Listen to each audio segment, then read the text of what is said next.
Good morning everyone. Today we are going to discuss about the topic business analytics introduction. So generally analytics is a skill or technology which help us to investigate our business and also which help us to understand our business performance, which gives the clear insight about our data and also which help us to improve our business and also help us to take our future decision on our business problems. Generally, this analytics gives the transformation about our problem and also the process. That's generally we will apply some statistical and mathematical formulas and operations on the data. And also we can include our artificial intelligence techniques such as machine learning and deep learning algorithms into analyze our performance of business. Generally, this analytics methods which contains data collection, storage and data management process, also which includes ETL process. Generally, expansion of this ETL is data extraction, data transformation and data loading. Generally, we will say analytics is a process which gives clear insight about our business problem and also which help us to take the future decision on our problem. From the previous slide, we understood business analytics methods which help us to take the future decision on our problem. So these are all 6 steps which help us to making our decision in a good manner. The first thing is identification of our problem. So in this step, first we have to identify our business problem and also we have to set our goal. The second thing is identification of resources. After identifying our problem, first we have to collect our data. There may be a number of resources, so in that first we have to identify primary and secondary resources of our data. The third step is pre-processing of our data. So pre-processing is nothing but cleaning and removing of unrelevant data. So in this step only we have to remove our missing data and we have to correct our incorrect data. So after doing our pre-processing, we have to divide our data into n number of data sets. So the data set may be contain training data set and validating data set.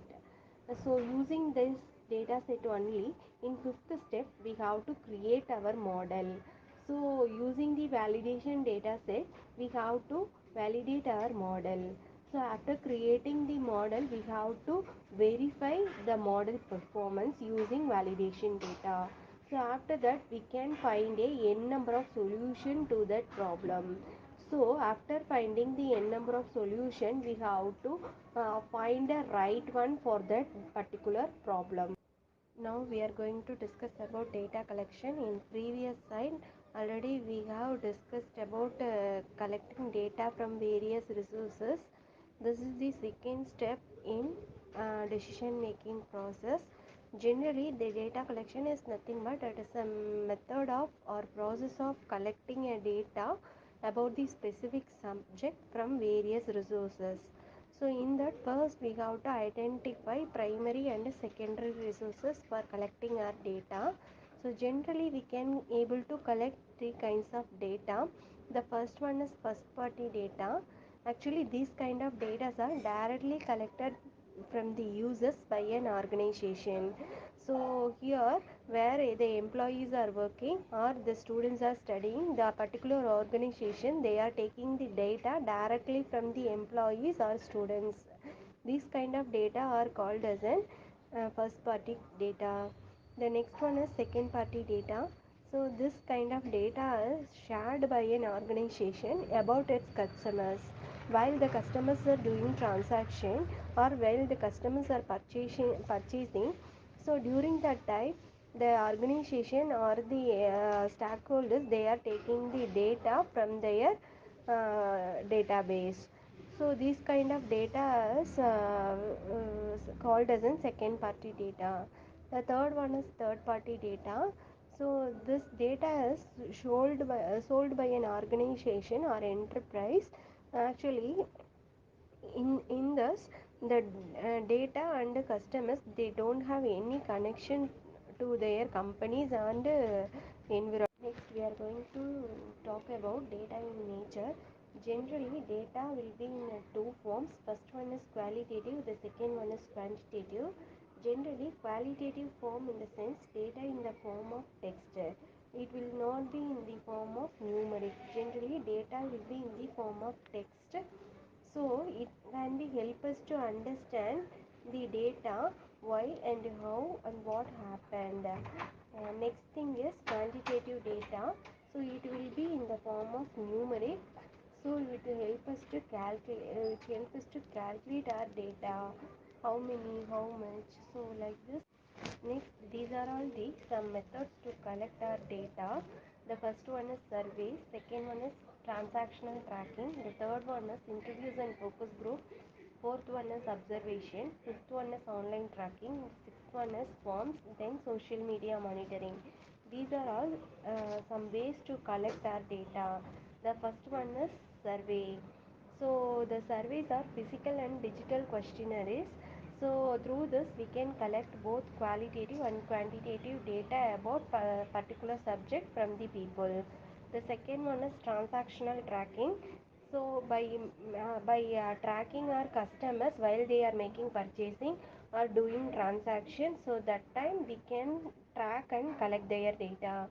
The third one is interviews and focus group. So by conducting interviews, face-to-face interviews, or by making some group discussion, so like from that people we can take our qualitative and quantitative data. The next one is observation. So through this observing the people, those who are all interacting with the website or product, so that time we can collect, by observing the people we can collect their data. Then online tracking. So to gather the behavioral data, we can implement pixels and keys to track the particular person. Next one is forms. The form by giving forms we can collect qualitative data about users, and also we can collect some contact information from the users by issuing forms.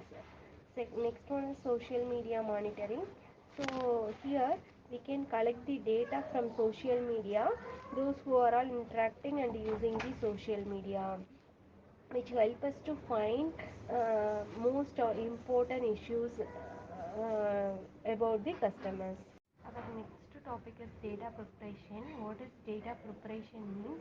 It is also called as a data pre-processing. We know already it is a pre-processing cleaning and consolidating our raw data. Generally, we will collect the data from the various resources. So after collecting the data, we have to do transformation of that particular data. So before going with the transformation, we have to do cleaning and consolidating our data. So these are all comes under data pre-processing techniques.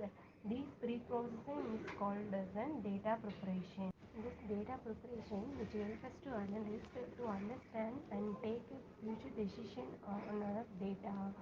This data preparation strategy that prioritize our data with an accessibility, transparency and repeatability.